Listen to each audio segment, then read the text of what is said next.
कृष्णा, आज के बाद हम तोरा से ना मिल सकतानी। एकर वजह गांव समाज में तोहर छवि बा। तू समझा तारा ना हम का कहल चाहतानी। वैसे भी हमनी दोनों की जिंदगी एक जैसे ना बा। हमनी दोनों कभी एक ना हो सकतानी। हमनी के बारे में तोहर ना पता बा कि लोग का कहेला हमरा के तोहरा के लेके। काहे कि तोहार जिंदगी हमार जिंदगी से बहुत अलग बा। बिछड़े के गम तो हम तोहरा से बहुत बा, लेकिन का कहल जा सकता।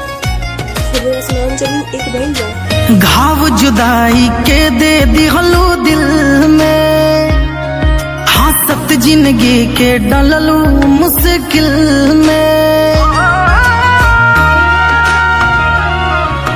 घाव जुदाई के दे दिहलो दिल में, हंसत जिंदगी के डललू मुश्किल में। बिछड़े के गम चेहरा पर दिखे, दिल तोड़ के मुस्कुराइल तोहरा से केहू सीखे।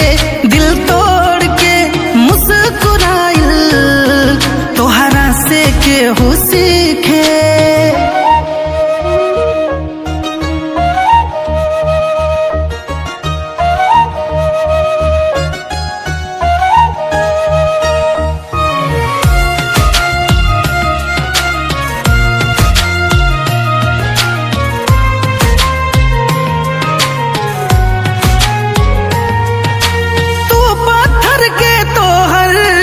दिलब पत्थर के पल भर में मुकार गइलू वादा करके। तू पत्थर के तोहर दिलब पत्थर के पल भर में मुकार गइलू वादा करके। जान गईन प्यार यहाँ पैसा पबी के, और दिल तोड़ के मुस्कुराइल तोहरा से केहू सीखे। दिल तोड़ के मुस्कुराइल तोहरा से केहू सीखे।